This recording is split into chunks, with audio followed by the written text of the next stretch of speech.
Dans un silence glacial, Emma tend ses dernières économies pour sauver un pur sang boiteux que tous les riches enchérisseurs ont rejeté. Les regards se croisent entre la fillette pauvre et l'animal brisé, scellant un pacte invisible qui bientôt bouleversera le monde entier. Avant de continuer, n'oubliez pas de vous abonner à la chaîne, d'aimer la vidéo et de commenter d'où dans le monde vous regardez. Allons-y. La lumière dorée de l'aube caressait les collines verdoyantes de Saint-Martin-des-Prés, petit village niché au cœur de la Normandie. Emma Moreau, 12 ans, était déjà debout, bien avant que le vieux coq de la ferme n'annonce le jour. Ses cheveux châtains ébouriffés par le vent matinal, elle se tenait immobile devant la fenêtre de sa modeste chambre sous les combles, son regard rivé vers l'horizon où se dessinait la silhouette imposante du haras de Bellevue. « Emma, le petit déjeuner est prêt. » La voix douce mais fatiguée de sa grand-mère, Elisabeth, montait de la cuisine. La jeune fille soupira, ses doigts serrant inconsciemment la petite boîte en fer blanc cachée sous son oreiller.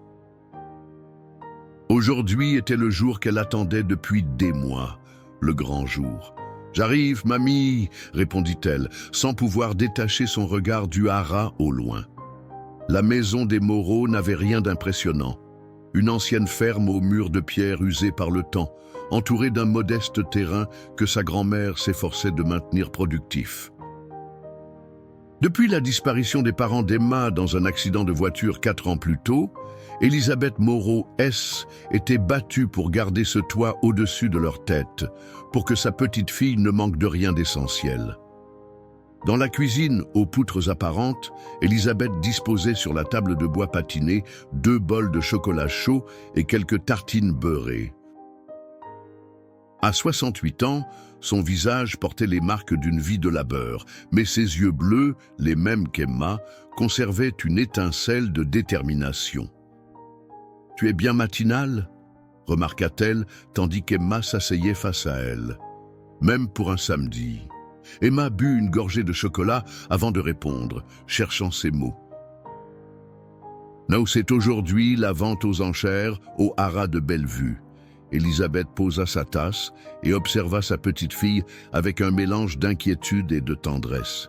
« Emma, nous en avons déjà parlé. »« Je sais, mamie, je veux juste regarder, c'est tout, » mentit Emma, son cœur battant la chamade à l'idée de ce qu'elle avait réellement prévu. Après le petit déjeuner, Emma monta dans sa chambre et sortit sa précieuse boîte en fer de sa cachette. À l'intérieur, soigneusement rangée, se trouvaient 378 €, toutes ses économies des 2 dernières années. Chaque pièce représentait des heures passées à aider les voisins avec leur jardin, à garder des enfants, à distribuer des journaux avant l'école. Chaque billet était un pas vers son rêve. Le haras de Bellevue appartenait à la famille Beaumont depuis 3 générations. C était l'établissement le plus prestigieux de la région, attirant acheteurs et vendeurs de chevaux de toute l'Europe. Pour la première fois, ils organisaient une vente aux enchères ouverte au public, une opportunité qu'Emma ne pouvait pas laisser passer. À 11 heures, après avoir promis à sa grand-mère de rentrer pour le déjeuner, Emma enfourcha son vieux vélo et prit la route menant au haras.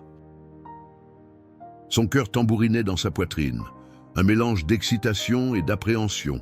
Elle savait que ses économies étaient dérisoires comparées aux sommes qui seraient échangées aujourd'hui, mais elle s'accrochait à un espoir fou, nourri par les histoires que son père lui racontait avant de s'éteindre.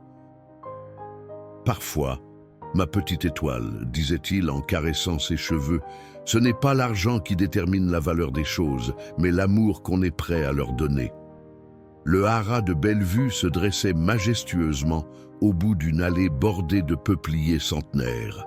Des voitures luxueuses étaient garées devant l'entrée principale et des hommes et femmes en tenues élégantes conversaient par petits groupes.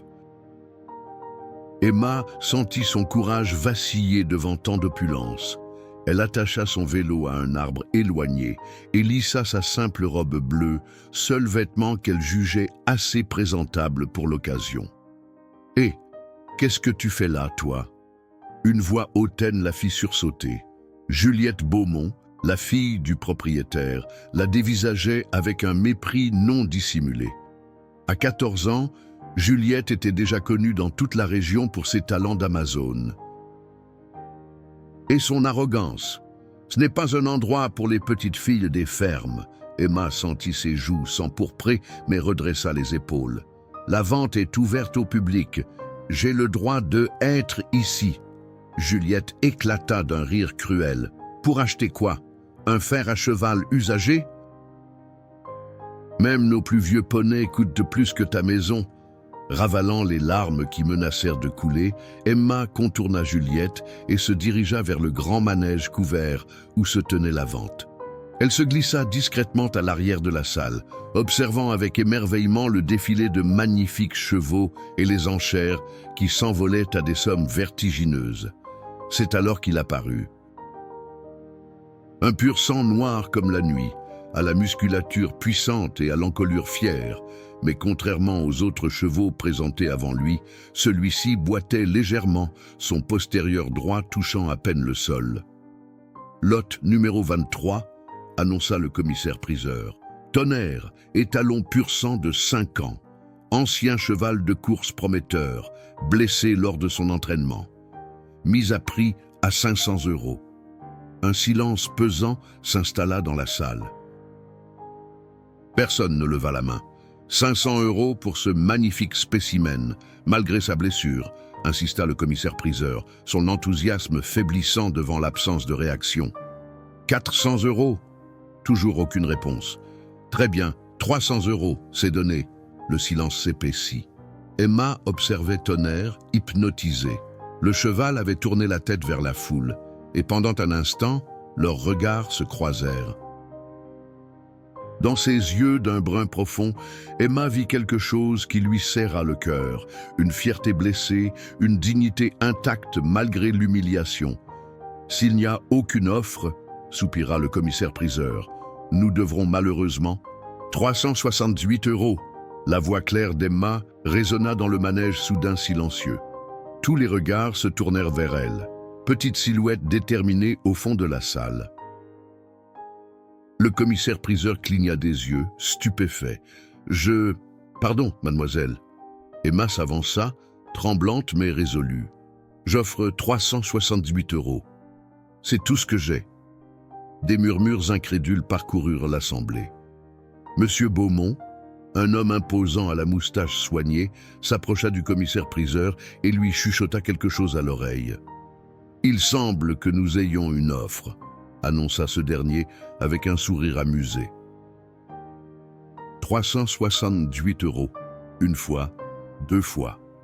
Emma retenait son souffle, n'osant croire à ce qui se passait, adjugée à la jeune fille au fond. Un silence stupéfait régnait dans le manège.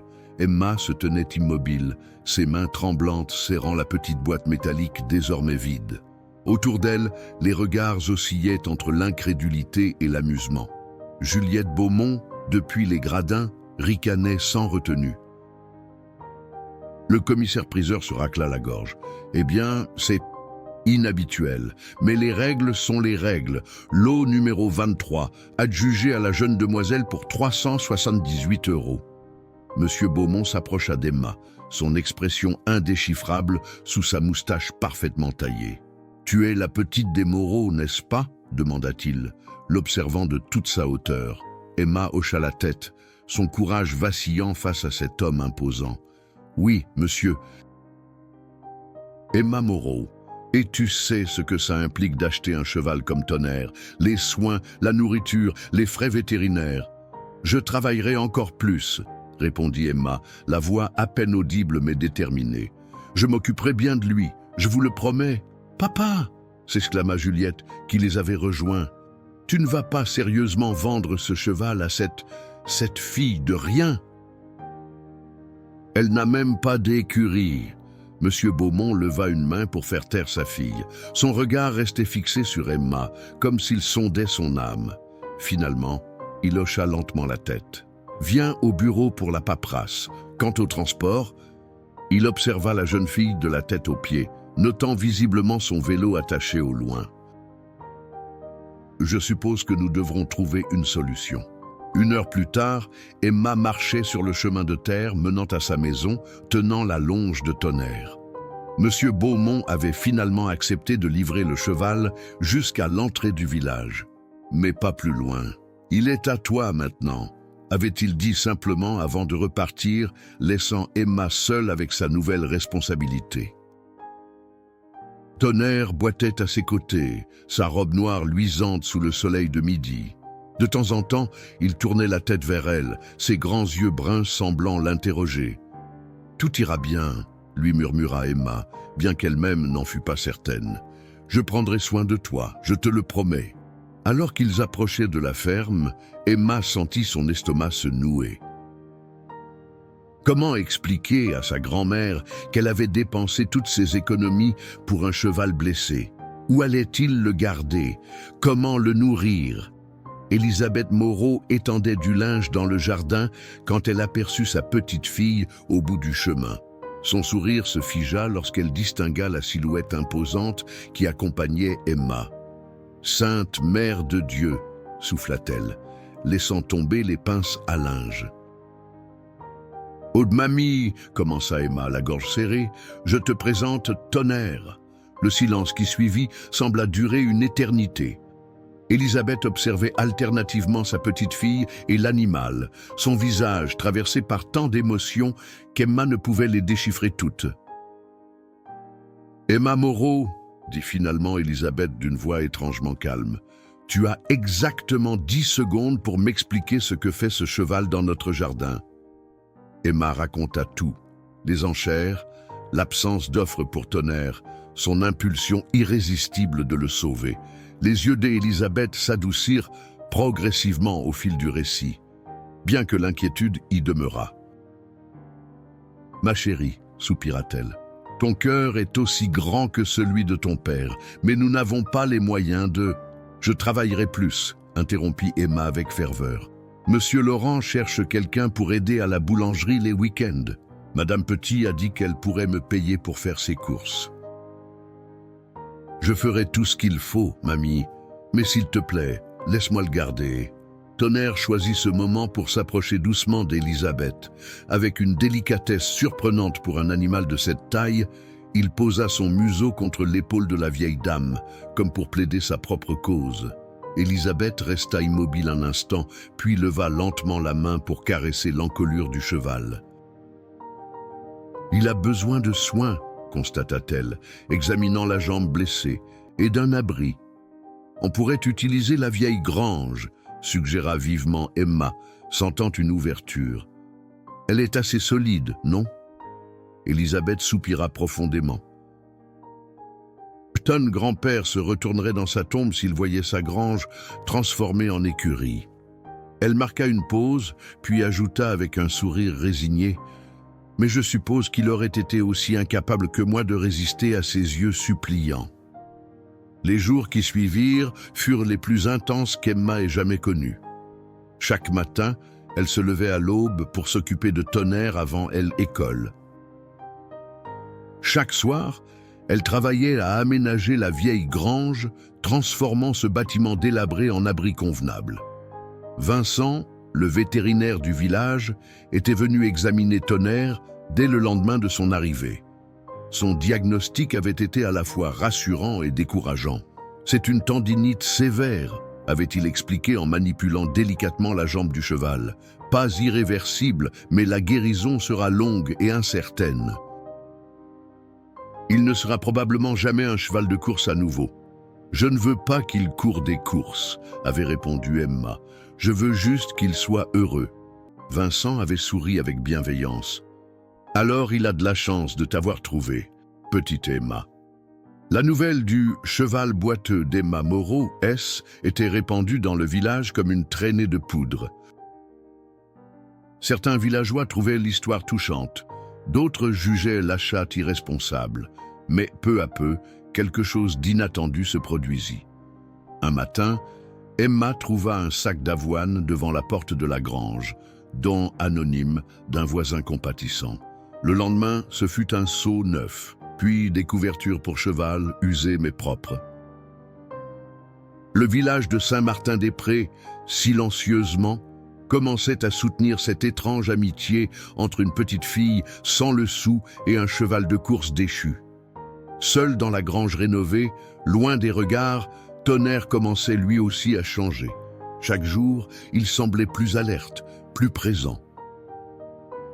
Ses yeux, autrefois voilés par la résignation, brillaient désormais d'une étincelle nouvelle quand Emma lui parlait pendant des heures de ses rêves et de ses craintes.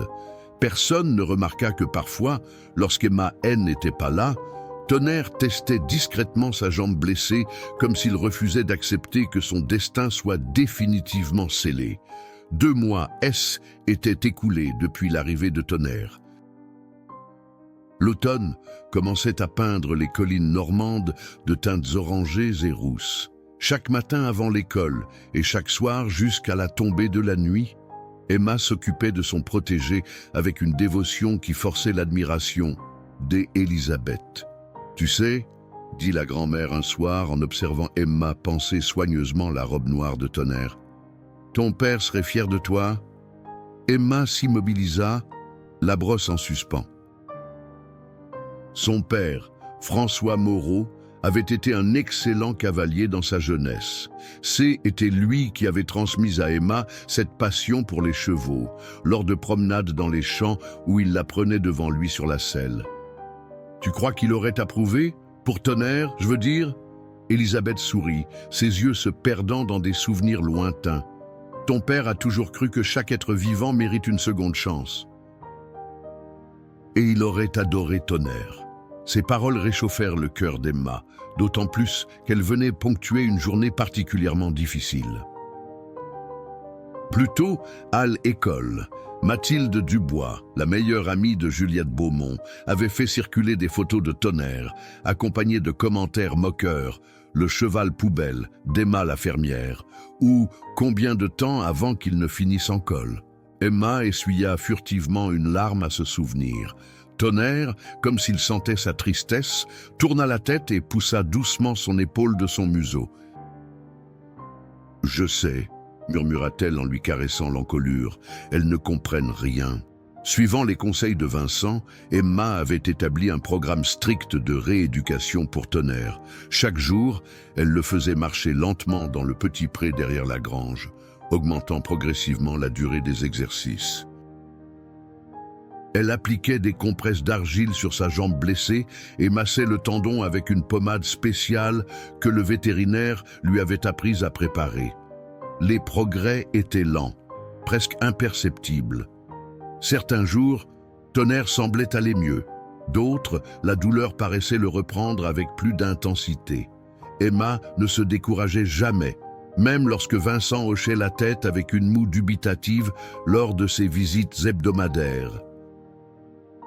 « La volonté, c'est comme une rivière, » lui avait dit sa grand-mère. « Elle peut paraître calme en surface, mais c'est son courant continu qui finit par façonner même les rochers les plus durs. » Un matin d'octobre, alors qu'Emma rentrait de l'école sous une pluie battante, elle trouva la porte de la grange grande ouverte. Son cœur fit un bond dans sa poitrine.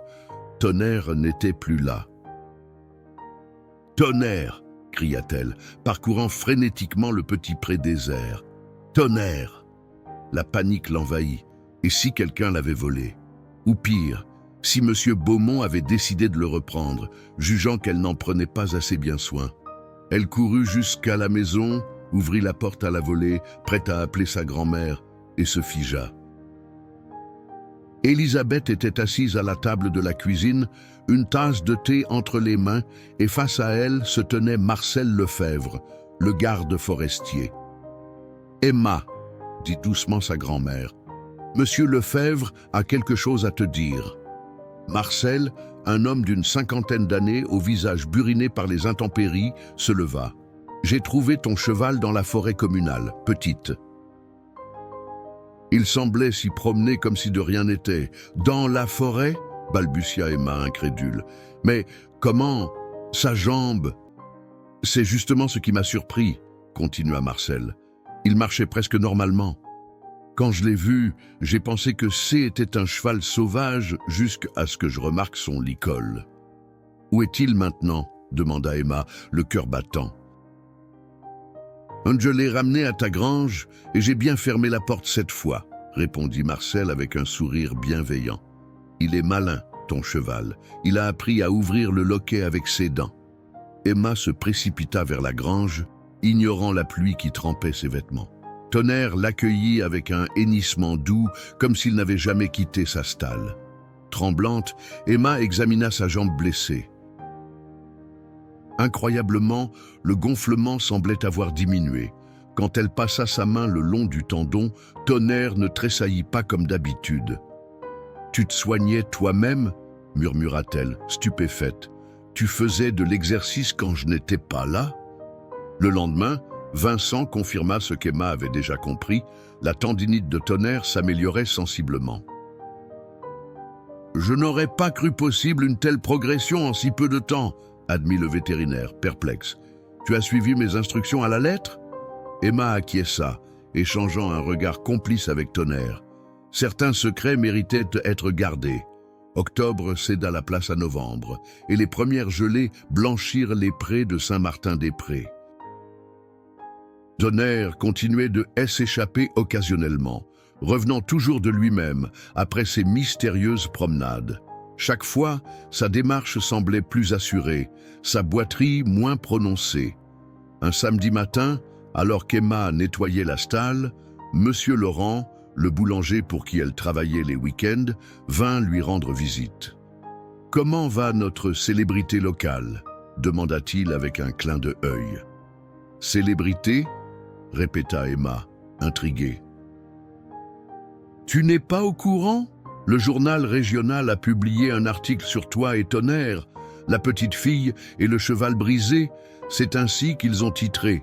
Quelqu'un leur a raconté ton histoire et ils l'ont trouvée si touchante qu'ils ont envoyé un journaliste. » Emma n'en croyait pas ses oreilles. Mais qui aurait bien pu ? Le monde est plein de surprises, petite Emma, répondit Monsieur Laurent avec un sourire énigmatique. Et parfois, les plus belles histoires sont celles qui se racontent d'elles-mêmes. L'article du journal régional transforma radicalement la vie tranquille d'Emma. Du jour au lendemain, des inconnus commencèrent à se présenter à la ferme des Moreaux pour apercevoir la petite héroïne et son cheval miraculé, comme les avait surnommés le journaliste dans son papier élogieux. « C'est insensé », marmonnait Elisabeth en tirant les rideaux pour dissimuler les curieux qui s'attardaient devant leur portail. On se croirait dans un zoo. Emma, quant à elle, oscillait entre embarras et fierté. D'un côté, cette attention soudaine la mettait mal à l'aise. De l'autre, elle était heureuse que l'histoire de Tonnerre touche autant de personnes. Un matin de décembre, alors que les premières neiges saupoudraient à la Normandie, une berline noire aux vitres teintées s'arrêta devant la ferme. Emma, qui revenait de la grange, observa avec curiosité une femme élégante en descendre. Grande, vêtue d'un manteau de cachemire et de bottes en cuir impeccable, elle contrastait singulièrement avec le décor rustique. « Bonjour » lança la femme en s'approchant. « Tu dois être Emma ?» « Je suis Camille Fournier, directrice de la Fondation équestre nationale. » Emma hocha timidement la tête, impressionnée par cette visiteuse à l'allure sophistiquée. « J'ai lu ton histoire dans le journal, puis j'ai fait quelques recherches, » continua Camille. « Ce que tu as accompli avec Tonnerre est remarquable. Notre fondation s'intéresse particulièrement aux méthodes de rééducation équine innovantes. »« Je n'ai rien fait d'innovant, » protesta Emma. « J'ai juste aimé Tonnerre. » Camille sourit avec chaleur. « Parfois, l'amour est la méthode la plus innovante qui soit. Pourrais-je voir ton cheval ?» Tonnerre, comme s'il avait compris l'importance de cette visite, se tenait droit dans sa stalle, sa robe noire luisant sous la lumière hivernale qui filtrait par la lucarne. Sa jambe autrefois blessée ne présentait presque plus aucun signe de faiblesse. Camille l'examina avec l'œil expert d'une connaisseuse. « Impressionnant », murmura-t-elle. « D'après le dossier médical que le docteur Vincent m'a communiqué, sa tendinite aurait dû le handicaper à vie. » Vincent vous a parlé de nous » s'étonna Emma. « C'est même lui qui a contacté le journal » révéla Camille avec un sourire complice. « Il pensait que votre histoire méritait d'être connue. » Emma en resta bouche bée. Vincent, d'ordinaire si réservé, avait été à l'origine de toute cette médiatisation. Emma, reprit Camille, son expression devenant plus sérieuse, notre fondation organise chaque année un programme spécial de rééducation équine au Centre équestre national de Chantilly.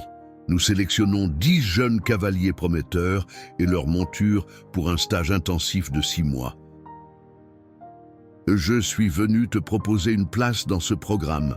Le cœur d'Emma manqua un battement. Chantilly, le centre équestre national était légendaire, un lieu où s'entraînaient les meilleurs cavaliers de France. Mais je ne suis pas une cavalière, balbutia-t-elle. Je n'ai jamais... Je veux dire, Tonnerre n'a jamais été monté depuis que je l'ai. C'est justement ce qui rend votre cas si spécial, expliqua Camille. Notre programme n'est pas seulement axé sur la performance, mais aussi sur la relation cavalier-cheval. Et de ce point de vue, vous êtes exceptionnel. Emma caressa doucement l'encolure de Tonnerre, l'esprit tournoyant de possibilités vertigineuses. Chantilly, 6 mois d'entraînement professionnel, de soins vétérinaires de pointe pour Tonnerre. Était au-delà de ses rêves les plus fous. Je dois en parler à ma grand-mère, dit-elle finalement. Élisabeth accueillit la nouvelle avec un mélange de fierté et d'appréhension. Chantilly est à plus de 3 heures de route. Emma. Tu serais loin de la maison, loin de l'école. La fondation prend en charge l'hébergement et les études, intervint Camille. Emma suivrait des cours adaptés avec les autres jeunes du programme. Et financièrement ? S'inquiéta Élisabeth, toujours pragmatique. Intégralement couvert, assura Camille, y compris le transport de Tonnerre et tous ses soins. Élisabeth observa sa petite fille, dont les yeux brillaient d'une excitation qu'elle n'avait pas vue depuis la disparition de ses parents. Comment pouvait-elle lui refuser cette chance extraordinaire ? Quand devrait-elle donner sa réponse ? Demanda-t-elle à Camille. Le programme commence en février. Nous aurions besoin d'une confirmation d'ici fin décembre. Après le départ de Camille, Emma se précipita vers la grange pour partager la nouvelle avec Tonnerre. Mais alors qu'elle s'apprêtait à ouvrir la porte, une voix familière et désagréable l'arrêta net. « Alors comme ça, tu te prends pour une star maintenant ?» Juliette Beaumont se tenait là, adossée au mur de la grange, son habituelle expression hautaine plaquée sur le visage. Mais aujourd'hui, quelque chose de différent brillait dans son regard, une colère plus vive, plus personnelle. « Qu'est-ce que tu fais ici, Juliette ?» demanda Emma, sur la défensive. « J'ai entendu dire que la grande Camille Fournier en personne était venue voir ton cheval boiteux, » répondit Juliette, sa voix dégoulinante de sarcasme. La même Camille Fournier qui a refusé d'intégrer mon Apollon dans son précieux programme l'année dernière. Emma se souvint alors qu'Apollon, le pur sang alezan de Juliette, était réputé pour être l'un des meilleurs chevaux de saut junior de la région. « Je ne savais pas que tu avais postulé, » dit-elle doucement. « Bien sûr que tu ne savais pas, » cracha Juliette. « Tu ne sais rien du monde équestre. Tu n'es qu'une petite fermière qui a eu de la chance. Et maintenant tout le monde te traite comme si tu étais une espèce de prodige. » Ces derniers mots résonnèrent dans l'air froid, chargés d'une amertume qui dépassait la simple jalousie d'adolescente. « Ce n'est pas de la chance, » répondit calmement Emma. « C'est Tonnerre. Il est spécial. »« Spécial, » ricana Juliette. « Était une erreur, un investissement raté de mon père. Il ne valait même pas les 378 € que tu as payés pour lui. » Emma sentit une colère sourde monter en elle. « Alors pourquoi es-tu si contrariée ?»« Si Tonnerre n'est rien, pourquoi ça te dérange tant que nous ayons cette opportunité ?» Juliette s'approcha, son visage à quelques centimètres de celui d'Emma. « Parce que ce n'est pas juste, » siffla-t-elle. « J'ai travaillé toute ma vie pour ça. J'ai le meilleur cheval, les meilleurs entraîneurs. J'ai tout sacrifié. Et toi, tu arrives de nulle part, avec ton cheval brisé et ton histoire larmoyante, et on te déroule le tapis rouge. » À la surprise d'Emma, des larmes brillaient dans les yeux de Juliette. Derrière son arrogance se cachait une blessure réelle, une frustration profonde. « Je suis désolé que tu n'aies pas été sélectionnée, » dit sincèrement Emma. « Mais je n'ai pas demandé tout ça. Je voulais juste sauver Tonnerre. » Juliette s'essuya rageusement les yeux. « Tu ne comprends rien, » murmura-t-elle, avant de tourner les talons. Emma la regarda éloignée, troublée par cette confrontation inattendue. Pour la première fois, elle entrevoyait la possibilité que son miracle personnel puisse être perçu comme une injustice par d'autres. Dans la grange, Tonnerre l'accueillit avec un hennissement doux, comme s'il avait attendu ce moment pour partager son excitation. Emma enfouit son visage dans son encolure chaude, respirant son odeur réconfortante. « On nous offre une chance incroyable, Tonnerre, » chuchota-t-elle, « mais j'ai peur que ça nous attire aussi des problèmes. » Les fêtes de fin d'année passèrent dans un tourbillon d'émotions et de préparatifs. Après de longues discussions avec sa grand-mère, Emma avait accepté l'offre de Camille Fournier. Le 5 février, elle et Tonnerre partiraient pour Chantilly. La nouvelle S était répandue dans tout Saint-Martin-des-Prés, suscitant un mélange de réactions. La plupart des villageois exprimaient leur fierté et leur soutien, organisant même une petite collecte pour offrir à Emma un équipement de base, bottes de équitation, bombes et quelques tenues adaptées. « Tu nous représenteras là-bas », avait déclaré solennellement M. Laurent en lui remettant une écharpe aux couleurs du village. « Montre-leur ce dont sont capables les enfants de la campagne normande. » Mais la perspective du départ n'était pas sans anxiété. Chaque soir, Emma se blottissait contre sa grand-mère sur le vieux canapé du salon, contemplant les photos de ses parents disposées sur la cheminée. « Et si je n'y arrive pas, mamie ?» murmurait-elle parfois. « Si je ne suis pas à la hauteur ?» Elisabeth caressait ses cheveux avec tendresse. « Tu sais ce que disait toujours ton père. Le courage, ce n'est pas l'absence de peur, c'est d'avancer malgré elle. » Janvier écoula avec une rapidité déconcertante. Emma partageait son temps entre l'école, où elle travaillait d'arrache-pied pour prendre de l'avance sur le programme, et la préparation de Tonnerre au voyage. Vincent venait régulièrement vérifier son état, stupéfait par les progrès constants du cheval. « C'est à peine croyable », s'émerveillait-il. « La blessure est presque entièrement résorbée. Il pourrait même supporter un cavalier maintenant, si l'on procède avec précaution. » Ces mots firent naître une idée folle dans l'esprit d'Emma. Jusqu'à présent, par respect pour la convalescence de Tonnerre et par crainte de le blesser davantage, elle n'avait jamais envisagé de le monter. Mais si Vincent estimait que était possible, « Tu crois que je pourrais essayer ?» demanda-t-elle timidement.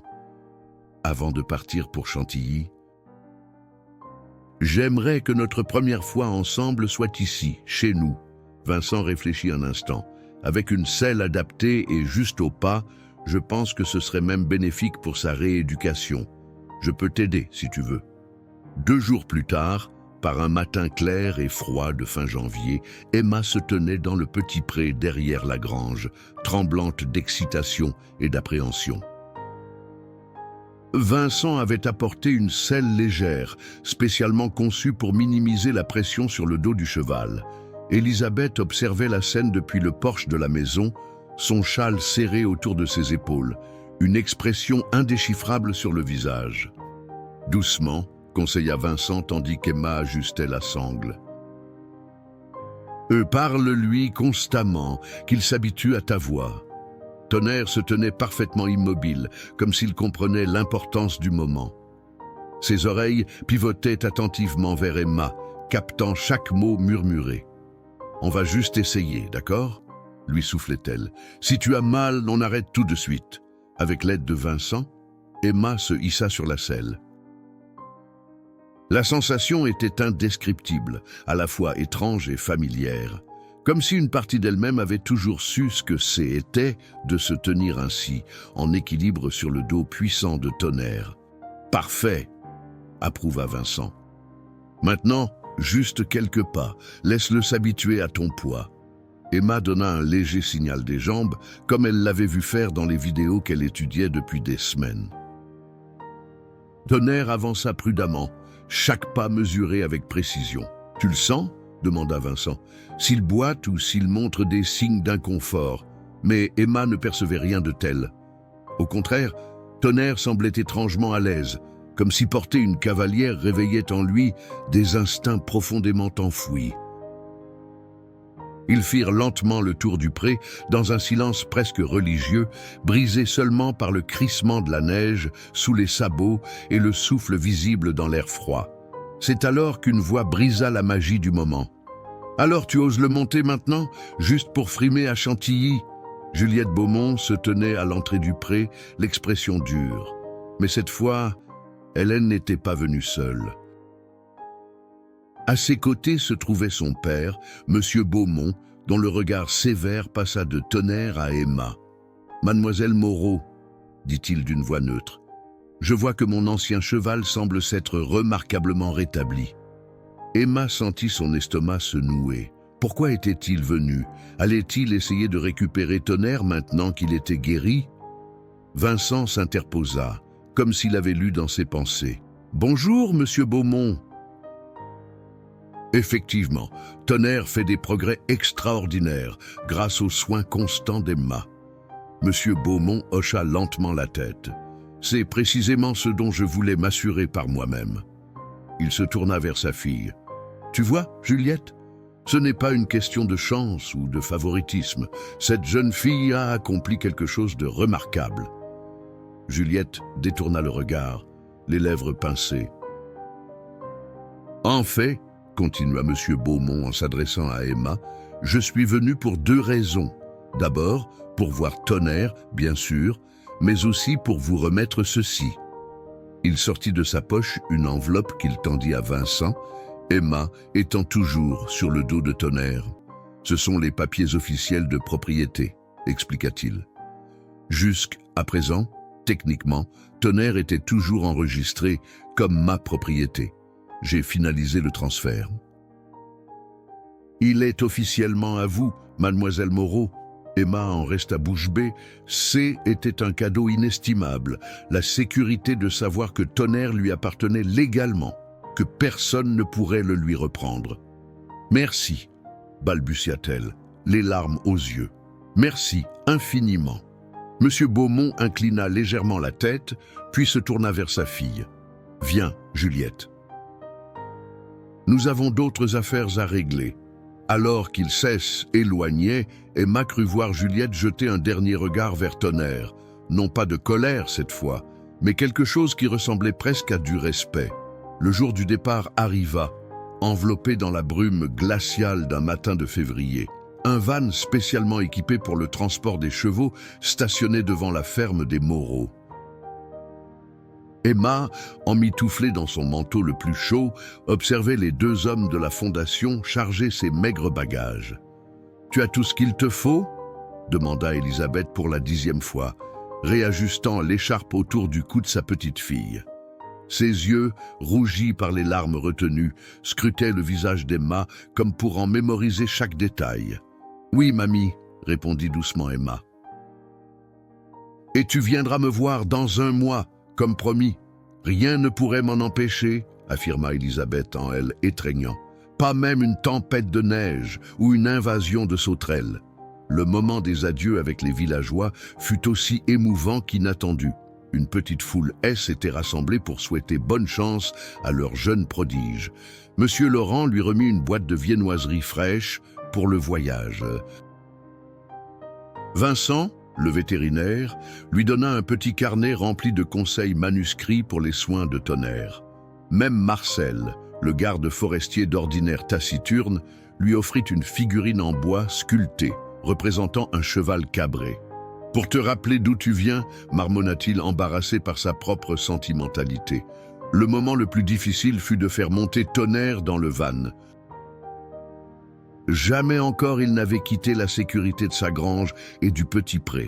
Il renâcla, recula plusieurs fois, ses yeux roulants de peur face à cet espace confiné inconnu. « Doucement », murmura Emma, posant son front contre celui du cheval. « Je serai juste à côté de toi. On y va ensemble, d'accord ?» Il fallut presque 1 heure de patience et de persuasion douce, mais finalement, Tonnerre consentit à monter dans le véhicule. Emma s'installa dans la cabine avant, son regard ne quittant pas la petite fenêtre qui lui permettait d'apercevoir son compagnon pendant le trajet. Le voyage parut interminable. Les paysages normands familiers cédèrent progressivement la place à des territoires inconnus. Emma regardait défiler les villes et les villages, sentant l'appréhension grandir en elle à mesure qu'ils approchaient de Chantilly. « Première fois que tu quittes ta région ?» demanda gentiment le chauffeur, un homme robuste prénommé Pascal. Emma hocha la tête, la gorge trop serrée pour parler. « Tu verras, le centre est un endroit magique, » la rassura-t-il. « J'y emmène des chevaux depuis 15 ans, et je n'ai jamais vu un jeune en revenir inchangé. » Lorsqu'ils arrivèrent enfin, le soleil commençait à décliner, nimbant les bâtiments du centre équestre national d'une lumière dorée presque irréelle. Emma en eut le souffle coupé. L'endroit était immense, bien plus qu'elle ne l'avait imaginé. Des écuries impeccables s'alignaient autour d'une cour pavée centrale. Au loin, on distinguait plusieurs manèges couverts, des carrières extérieures et des pistes d'entraînement serpentant à travers un vaste domaine boisé. « Bienvenue à Chantilly, Emma ?» Camille Fournier les attendait à l'entrée principale, aussi élégante que lors de sa visite à Saint-Martin-des-Prés. À ses côtés se tenait un homme grand et mince, aux cheveux grisonnants coupés courts et au visage sévère. « Voici Philippe Dumas, notre maître d'équitation principal, » présenta Camille. « Il supervisera personnellement ton intégration au programme. » Philippe examina Emma d'un regard perçant qui semblait évaluer chaque détail de sa posture, de sa démarche, de sa façon même de se tenir. Il hocha sèchement la tête sans sourire. « Nous verrons ce que tu vaux sur un cheval, pas dans un van de transport, » dit-il simplement avant de tourner les talons. Camille leva les yeux au ciel avec un sourire indulgent. « Ne t'inquiète pas pour Philippe. Son écorce est bien plus dure que son cœur. Venez, installons d'abord Tonnerre dans son box. » L'écurie, réservée aux chevaux du programme spécial, était un bâtiment moderne aux équipements dernier cri. Chaque box était spacieux, parfaitement ventilé, avec un sol recouvert d'une litière moelleuse. En comparaison, la vieille grange aménagée par Emma semblait primitive et rustique. « C'est incroyable !» souffla-t-elle, intimidée par tant de perfection. Tonnerre, cependant, semblait moins impressionné. Il piaffait nerveusement, refusant d'entrer dans ce box trop propre, trop différent de son humble demeure. « Laisse-moi faire », dit une voix derrière Emma. Un garçon d'environ son âge, aux cheveux roux bouclés et au visage constellé de taches de rousseur, s'approcha tranquillement. Sans précipitation, il commença à parler doucement à Tonnerre en dialecte normand, le même que celui qu'utilisait parfois la grand-mère d'Emma. À la surprise d'Emma, Tonnerre se calma presque instantanément, tendant ses oreilles vers cette voix familière. Après quelques minutes, il suivit docilement le garçon dans le box. « Et comment as-tu fait ça ?» demanda Emma, stupéfaite. Le garçon sourit, révélant un appareil dentaire. « Je m'appelle Théo. Je viens de Caen, pas très loin de chez toi. J'ai reconnu ton accent. » Il tendit la main. « Bienvenue au club des outsiders. » « Des outsiders ? Ceux qui n'étaient pas destinés à être ici, » expliqua-t-il en désignant d'un geste vague les écuries luxueuses. « La plupart des jeunes ici ont des parents fortunés et des chevaux qui valent une fortune. Toi et moi, disons qu'on sort un peu du moule habituel. » Emma sentit un poids se lever de ses épaules. Elle n'était pas seule. « Tu es arrivé juste à temps pour le dîner. continua Théo. Viens, je vais te montrer le réfectoire et te présenter aux autres. Certains sont sympas, d'autres, il grimaça comiquement. Disons qu'ils te rappelleront probablement ta Juliette Beaumont. Comment sais-tu pour Juliette? S'étonna Emma. Théo éclata de rire. Tout le monde connaît ton histoire ici, la petite fille et le cheval brisé. Tu es une célébrité, Emma Moreau. Les premières semaines à Chantilly furent un tourbillon d'activités, d'émotions et de découvertes pour Emma. La vie au centre suivait un rythme intense, réglé comme du papier à musique. Réveil à 6 heures, soins aux chevaux, petit déjeuner, cours théoriques le matin, pratique équestre l'après-midi, soins du soir, dîner, études, couvre-feu à 21 heures. Comme l'avait prédit Théo, les 8 autres jeunes du programme spécial formaient un groupe hétéroclite. Il y avait Lucie et Charlotte, 2 filles de bonne famille parisienne, dont les chevaux de dressage avaient coûté plus cher que la ferme entière des Moreau. Victor, fils d'un célèbre jockey, à l'arrogance proportionnelle à son talent indéniable. Antoine et Marie, jumeaux taciturnes originaires de Bretagne, spécialistes du saut d'obstacles. Sophia, une jeune prodige italo-française dont le cheval souffrait d'une maladie dégénérative rare. Et enfin Paul, un garçon timide mais déterminé dont le hongre avait survécu à un grave accident de transport. Théo, avec son quarter horse atypique dans l'univers très codifié de l'équitation classique française, était rapidement devenu l'allié indéfectible d'Emma. Ensemble, ils formaient ce que les autres appelaient, parfois avec condescendance, le duo normand. « Ne fais pas attention à eux », conseillait Théo lorsqu'Emma surprenait des regards moqueurs ou des chuchotements à la cantine. La plupart n'ont jamais eu à travailler pour mériter quoi que ce soit dans leur vie. Le plus grand défi d'Emma N était cependant pas l'intégration sociale, mais les exigences implacables de Philippe Dumas. Le maître des équitations semblait avoir pris Tonnerre et elle pour cible de ses critiques les plus acerbes. Position. Position, aboyait-il tandis qu'Emma s'efforçait de maintenir son équilibre sur Tonnerre pendant un exercice particulièrement difficile. Tu es raide comme un piquet, Moreau. Le cheval sent ta tension et se crispe. Chaque session avec lui se transformait en épreuve d'endurance physique et mentale. Emma rentrait épuisée à son petit dortoir, les muscles douloureux, l'ego meurtri. Seul le réconfort de Tonnerre, qui progressait pourtant de jour en jour, lui permettait de tenir le coup. Un soir, alors qu'elle pansait son cheval après une journée particulièrement difficile, elle ne put retenir ses larmes. « Je ne suis pas à ma place ici », murmura-t-elle, enfouissant son visage dans l'encolure chaude de Tonnerre. « Peut-être qu'on devrait rentrer à Saint-Martin-des-Prés. »« Ce serait dommage », intervint une voix derrière elle. « Surtout que tu commences tout juste à progresser. » Emma se retourna, mortifiée de découvrir Philippe Dumas, appuyé contre la porte du box, l'observant de son regard pénétrant. « Je ne vous avais pas entendu arriver, » balbutia-t-elle, essuyant précipitamment ses joues. Philippe s'approcha lentement, son expression habituellement sévère, légèrement adoucie. « Sais-tu pourquoi je suis si exigeant avec toi, Emma ?» Elle secoua la tête, incapable de parler. « Parce que tu as quelque chose que les autres n'ont pas, quelque chose de rare et de précieux. » Il désigna Tonnerre d'un geste du menton.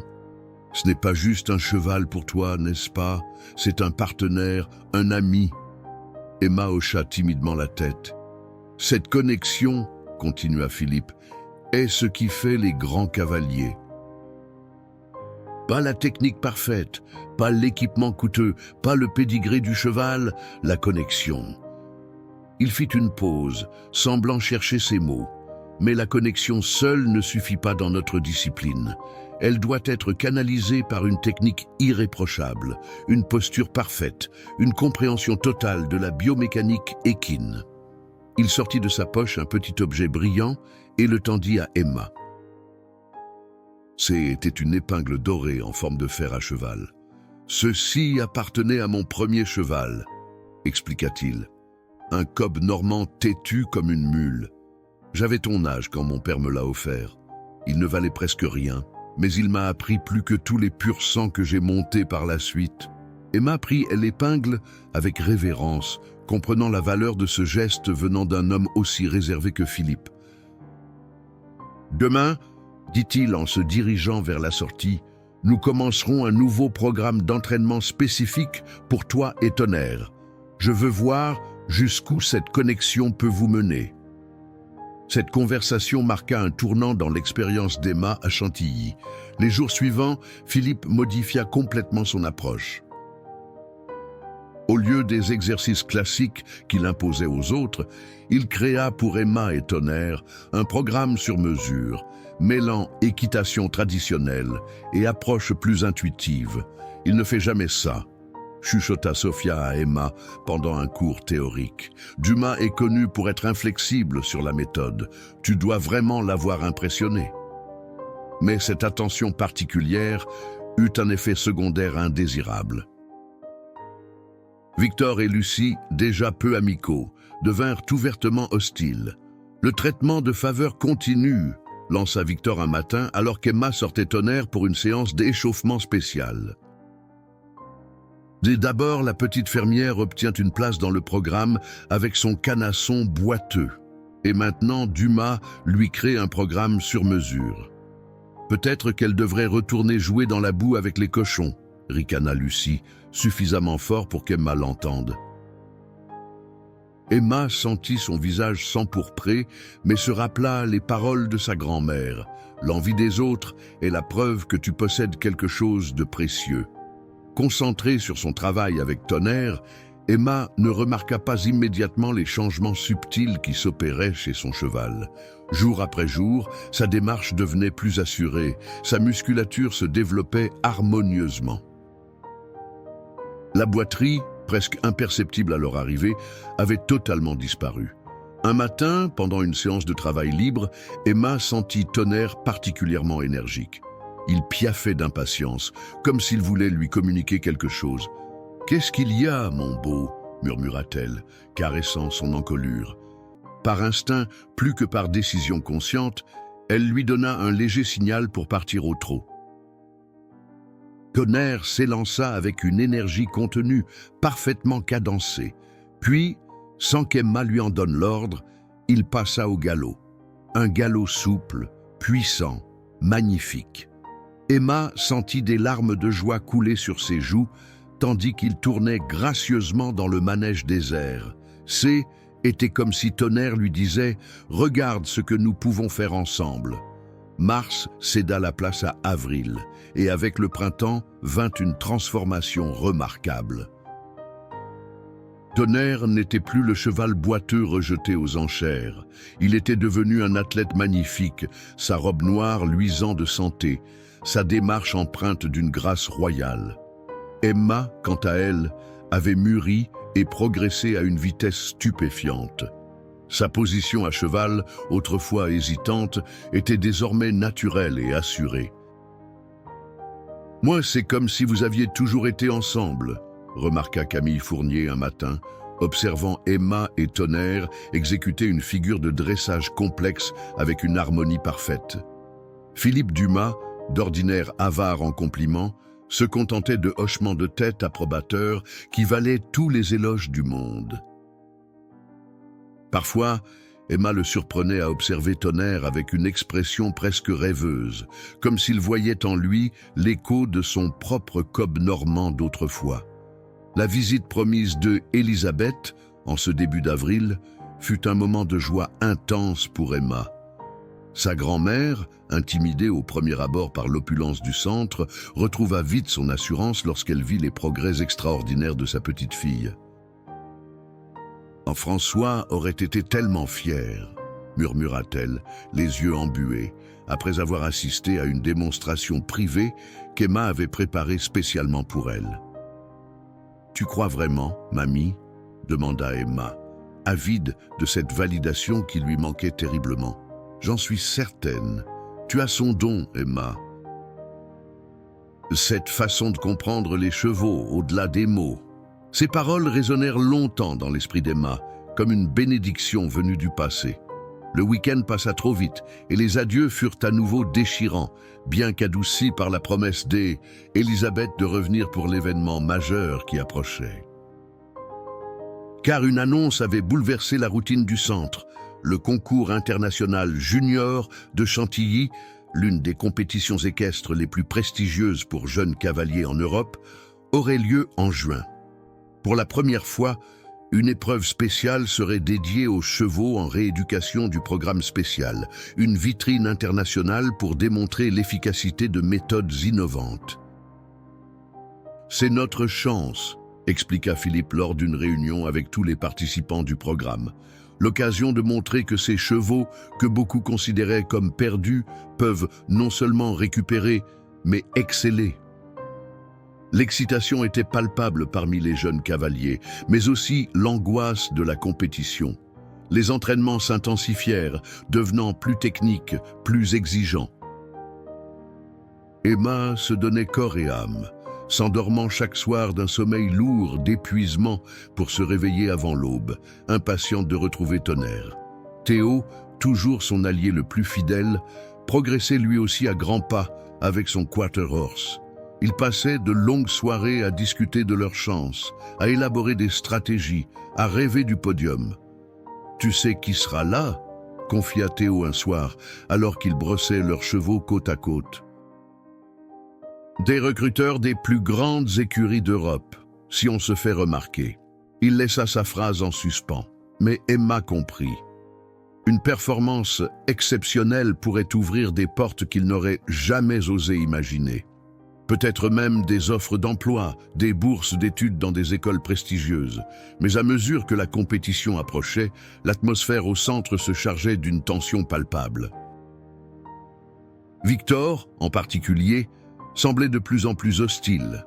Son cheval, un étalon espagnol au tempérament difficile, stagnait dans sa rééducation, tandis que Tonnerre florissait jour après jour. Un matin, Emma trouva la porte du box de Tonnerre grande ouverte, son cheval heureusement toujours à l'intérieur, mais visiblement agité. Le seau d'eau avait été renversé et le sol était jonché de la litière éparpillée. « Et quelqu'un est entré ici cette nuit ?» constata-t-elle, alarmée. Théo examina la serrure avec attention. « Ce n'est pas Tonnerre qui a ouvert ça, quelqu'un l'a fait délibérément. » Emma sentit un frisson de peur la parcourir. « Tu crois que quelqu'un voudrait lui faire du mal ?»« Je ne sais pas, » répondit Théo, l'air grave. « Mais je pense que tu devrais en parler à Dumas. » Philippe prit l'incident très au sérieux, renforçant immédiatement la sécurité des écuries. Des caméras furent installées et un veilleur de nuit fut assigné spécifiquement au bâtiment des chevaux du programme spécial. « Je ne veux pas porter d'accusation sans preuve, » dit-il à Emma, « mais reste vigilante.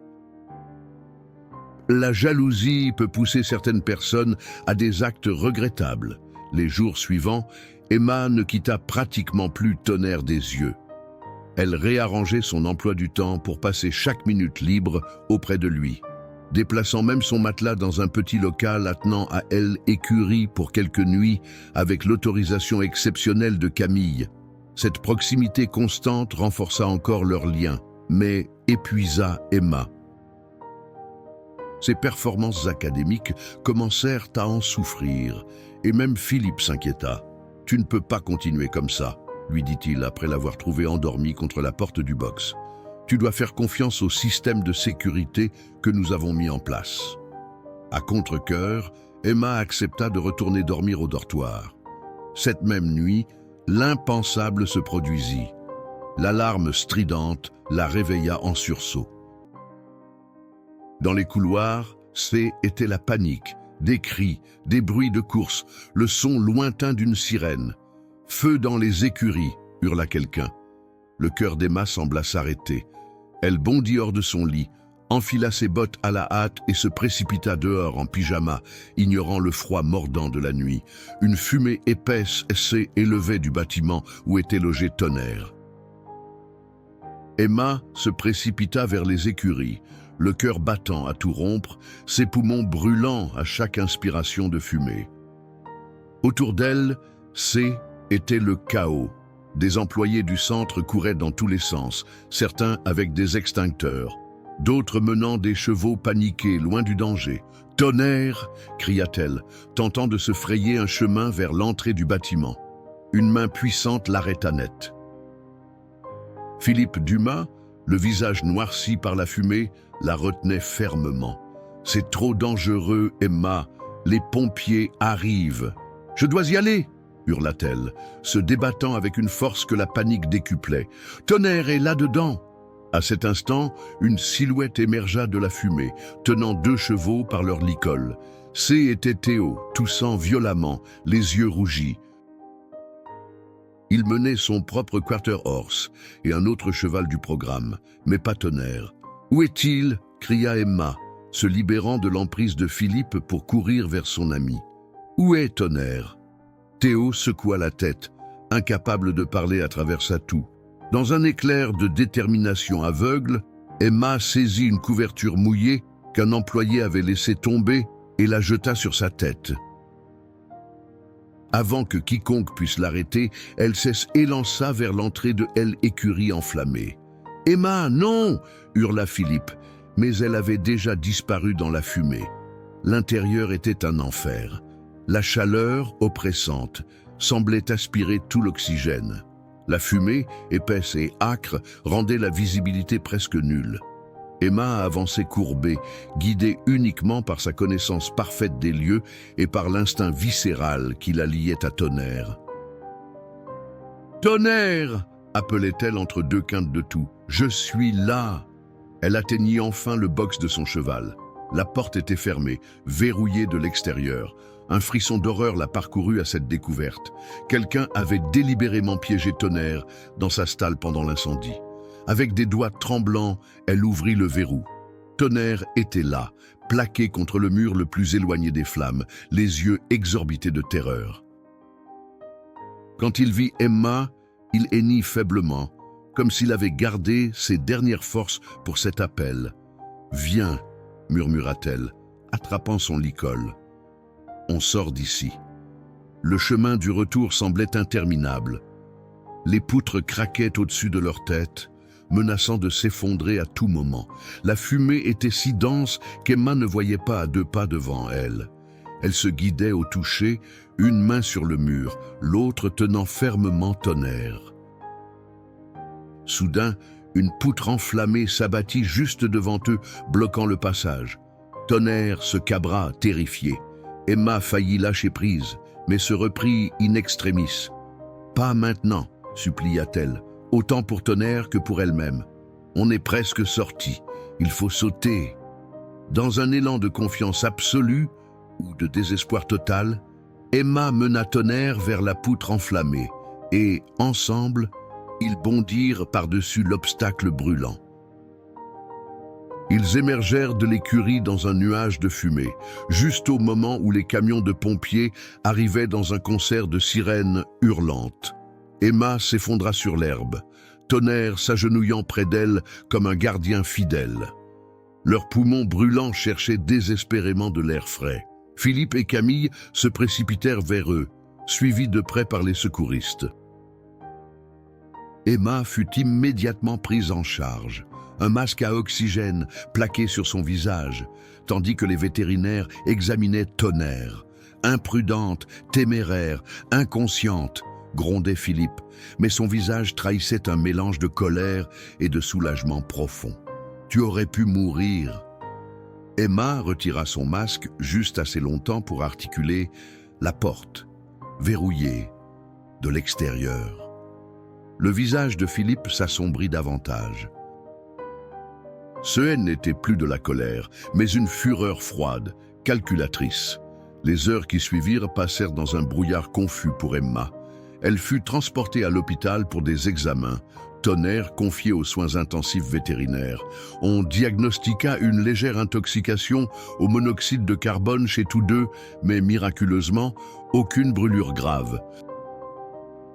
C'est seulement le lendemain, de retour au centre sous surveillance médicale stricte, qu'Emma apprit l'étendue des dégâts. L'écurie était gravement endommagée, mais par chance, tous les chevaux avaient survécu. Certains, comme le cheval de Victor, souffraient de brûlures légères et d'inhalations de fumée plus sévères. Plus troublante encore, l'enquête préliminaire des pompiers confirmait l'origine criminelle de l'incendie. Un accélérant avait été utilisé et plusieurs box, dont celui de Tonnerre, avaient été verrouillés de l'extérieur. « Qui ferait une chose pareille ?» murmura Emma, assise au chevet de Tonnerre dans l'infirmerie vétérinaire improvisée. « Nous avons notre idée, » répondit Camille, qui venait d'entrer. « Les caméras de sécurité ont survécu à l'incendie. » Emma leva les yeux, attendant la révélation. « Où était Victor ?» annonça Camille, son visage habituellement serein, marqué par une tristesse profonde. Il a avoué quand la police lui a montré les images. La jalousie l'a consumé au point qu'il voulait éliminer la concurrence. Emma resta silencieuse, digérant cette nouvelle bouleversante. La haine pouvait-elle vraiment pousser quelqu'un à de telles extrémités? Le concours? Demanda-t-elle finalement. Est-ce qu'il aura toujours lieu? Camille soupira. Le comité directeur se réunit ce soir pour décider. Honnêtement, avec l'état des installations et celui des chevaux, je doute que... Il doit avoir lieu, interrompit Emma avec une détermination nouvelle. Après tout ce qu'on a traversé, Tonnerre et moi, nous sommes prêts. Nous le devons à tous ceux qui ont cru en nous. Elle posa sa main sur l'encolure de Tonnerre, qui avait levé la tête à ses paroles, comme s'il comprenait parfaitement l'enjeu. « Regardez-le, » insista Emma. « Il n'a pas survécu à tant d'épreuves pour abandonner maintenant. Nous n'avons pas survécu à un incendie pour renoncer à notre rêve. » Camille l'observa longuement, puis un léger sourire éclaira son visage fatigué. « Je transmettrai tes paroles au comité, » dit-elle simplement avant de quitter la pièce. Restée seule avec Tonnerre, Emma s'allongea près de lui sur la paille fraîche, écoutant sa respiration régulière, sentant la chaleur rassurante de son corps. « Toi et moi contre le monde, n'est-ce pas ?» murmura-t-elle, comme toujours. Le jour du concours international junior de Chantilly se leva sous un ciel d'un bleu parfait. Contre toute attente, le comité avait décidé de maintenir l'événement, déplaçant simplement les épreuves vers les installations secondaires du centre. La nouvelle S était répandue comme une traînée de poudre. L'héroïne qui avait sauvé son cheval d'un incendie criminel allait concourir malgré tout. Les gradins étaient pleins à craquer. Journalistes, photographes, passionnés d'équitation et simples curieux, tous étaient venus voir le phénomène dont on parlait désormais dans toute la France. Dans la zone de préparation, Emma ajustait la selle de Tonnerre d'une main légèrement tremblante. 2 semaines s'étaient écoulées depuis l'incendie et leur rétablissement avait été remarquablement rapide. Mais les séquelles invisibles, les cauchemars, les sursauts au moindre crépitement demeuraient. Nerveux? Demanda Théo, qui finalisait lui aussi les préparatifs de son quarter horse. Emma acquiesça sans un mot. Comment exprimer cette tempête d'émotions qui tourbillonnait en elle? Peur, excitation, détermination, gratitude, d'être simplement en vie? Une main se posa doucement sur son épaule. C'était Philippe. Te souviens-tu de ce que je t'ai dit le premier jour? Demanda-t-il, à propos de la connexion. Emma hocha la tête. Aujourd'hui, ce n'est pas une compétition, continua-t-il. C'est une célébration de cette connexion. Quoi qu'il arrive, vous avez déjà gagné l'essentiel. Ces paroles apaisèrent légèrement les battements frénétiques du cœur d'Emma. Elle termina les préparatifs avec des gestes plus assurés, murmurant des mots d'encouragement à Tonnerre, qui, étonnamment, semblait parfaitement calme. En quittant la zone de préparation, Emma aperçut un visage familier dans la foule. Élisabeth, sa grand-mère, était là, agitant fièrement un petit drapeau aux couleurs de Saint-Martin-des-Prés. À ses côtés se tenaient Monsieur Laurent, Vincent, Marcel et pratiquement tout le village. Ils avaient fait le voyage ensemble, réservant un autocar spécial pour l'occasion. Plus surprenant encore, Emma distingua Monsieur Beaumont et même Juliette, venue sans doute pour observer celle qui avait transformé le cheval poubelle en champion potentiel. Elle, épreuve spéciale du programme de rééducation, était la dernière de la journée. La place d'honneur, 8 participants seulement, Victor ayant été bien sûr disqualifié et exclu du centre. Théo passa avant Emma, réalisant une performance solide et touchante qui lui valut des applaudissements nourris. Lorsque son score s'afficha, 8,7 sur 10, il sembla à la fois ravi et incrédule. « Batte-moi si tu peux », lança-t-il à Emma avec un clin d'œil en quittant la piste. Puis vint leur tour. L'annonce retentit dans les haut-parleurs. Numéro 8, Emma Moreau sur Tonnerre, représentant le Centre équestre national de Chantilly et Saint-Martin-des-Prés, Normandie. Une vague d'applaudissements accueillit leur entrée sur la piste. Emma sentit Tonnerre se redresser sous elle, comme conscient de l'importance du moment. Elle ferma brièvement les yeux, puisant dans cette connexion unique qui les unissait. « Ensemble », murmura-t-elle. Les 4 minutes qui suivirent semblèrent suspendues hors du temps. La chorégraphie qu'ils avaient préparée, un mélange harmonieux de figures de dressage classiques et de mouvements libres, s'exécuta avec une fluidité presque surnaturelle. Tonnerre répondait au moindre effleurement, anticipait chaque demande, comme si cheval et cavalière partageaient un même esprit. Lorsqu'ils entamèrent la dernière ligne droite au galop rassemblé, quelque chose d'extraordinaire se produisit. Sans qu'Emma lui en donne le signal, Tonnerre exécuta une série de changements de pied en l'air, une figure d'une difficulté extrême qu'ils n'avaient jamais travaillé ensemble. Un murmure d'admiration parcourut l'assistance, suivi d'applaudissements spontanés. Dans les gradins, Philippe Dumas S. était levé, stupéfait.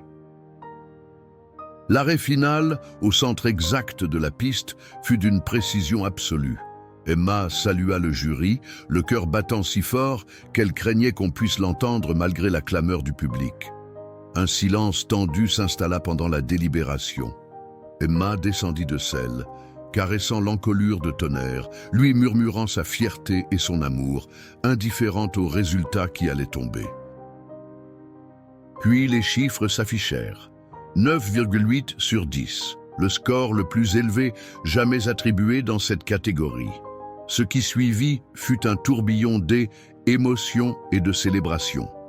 La remise des médailles, les flashs des photographes, les interviews. Des offres arrivèrent immédiatement. Bourses d'études dans les écoles les plus prestigieuses, propositions de contrats avec des écuries renommées, invitations à des compétitions internationales. Mais le moment le plus précieux pour Emma fut celui où, loin des caméras et de l'agitation, elle se retrouva seule avec Tonnerre, sa grand-mère et Philippe, dans un coin tranquille des écuries. « Ton père disait toujours que les miracles existent pour ceux qui refusent d'abandonner », murmura Elisabeth, les yeux brillants de larmes. « Ce n'est pas un miracle », corrigea doucement Philippe.